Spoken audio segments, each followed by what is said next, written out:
10వ తరగతి ప్రశ్నాపత్రాల లీకేజీ కేసులో మాజీ మంత్రి బీజేపీ నేత ఈటెల రాజేందర్కి పోలీసులు నోటీసులు జారీ చేశారు. కమలాపూర్లో పేపర్ లీకేజీపై ఈటెల స్టేట్మెంట్ వరంగల్ పోలీసులు రికార్డ్ చేయనున్నారు.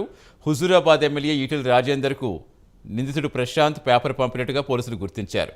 10వ తరగతి ప్రశ్నాపత్రం లీకేజీ కోసం హుజూరాబాద్ నియోజకవర్గాన్ని ఎందుకు ఎంచుకున్నారనే దానిపై పోలీసులకు అనుమానాలున్నాయి.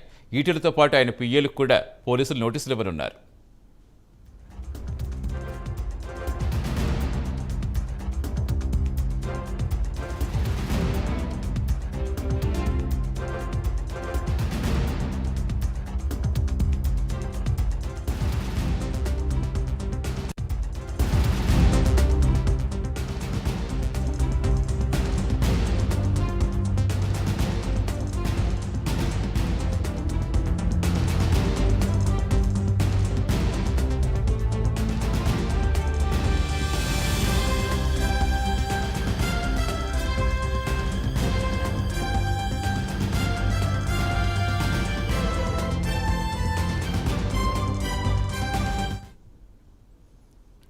పోలీసుల నోటీసులకు సంబంధించిన పూర్తి సమాచారం ఇచ్చేందుకు మా కరెస్పాండెంట్ ఉషా జానతులు. ఉషా, మొత్తానికి పేపర్ లీకేజ్ వ్యవహారం కాస్త పూర్తిగా పొలిటికల్ టర్న్ తీసుకుని పొలిటికల్గా మారిపోయింది. అసలు ఏం జరుగుతుందో అనుకోవాలి. ప్రస్తుతం ఈటెలకు ఇచ్చిన నోటీసులో ఇంకా ఏం పేర్కొన్నారు పోలీసులు?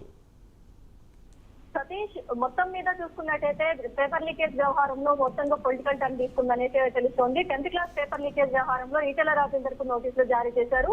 కమలాపూర్ లోని పేపర్ లీకేజ్ పై ఈటెల స్టేట్మెంట్ రికార్డ్ చేయనున్నారు వరంగల్ పోలీసులు. హుజూరాబాద్ ఎమ్మెల్యే ఈటెల రాజేందర్ కు ఈ పేపర్ కు సంబంధించి ప్రశాంత్ కొన్ని ఫార్వర్డ్ చేసినట్టుగా తెలుస్తోంది. 10th class paper leakage Huzurabad నియోజకవర్గాన్ని ఎందుకు ఎంచుకున్నారని దానిపైన అనుమానాలు వస్తున్నాయి. ప్రస్తుతం చూసుకున్నట్టయితే ఈటెల రాజేందర్ తో పాటు ఆయన పిఏలకు కూడా నోటీసులు ఇవ్వనున్నట్టు వరంగల్ పోలీసులు చెప్తున్నారు. సంజయ్ ప్రశాంత్ ను వారం రోజుల పాటు కస్టడీ కోరుకునేలాగా కస్టడీ పిటిషన్ కూడా కోర్టులో వేయనున్నారు వరంగల్ పోలీసులు. ప్రస్తుతం చూసుకున్నట్టయితే టీఎస్పీఎస్సీ ఒకవైపు, అలాగే 10th క్లాస్ పేపర్ ఒకవైపు, మొత్తం మీద ఇది మొత్తం కూడా ప్రభుత్వాన్ని అస్థిరపరిచేలాగా బీజేపీ కుట్రపూర్తిగా చేస్తోంది అన్న కోణంలోనే ప్రస్తుతం ఈ బీజేపీ కార్యకర్తలు ఎవరెవరైతే ఉన్నారు, బండి సంజయ్ కావచ్చు, అలాగే ఈటెల రాజేందర్ కావచ్చు, ఇప్పటికే మనం చూసుకున్నట్టయితే పలువురు నాయకుల్ని ఇప్పటికే అరెస్టు చేయడం జరిగింది.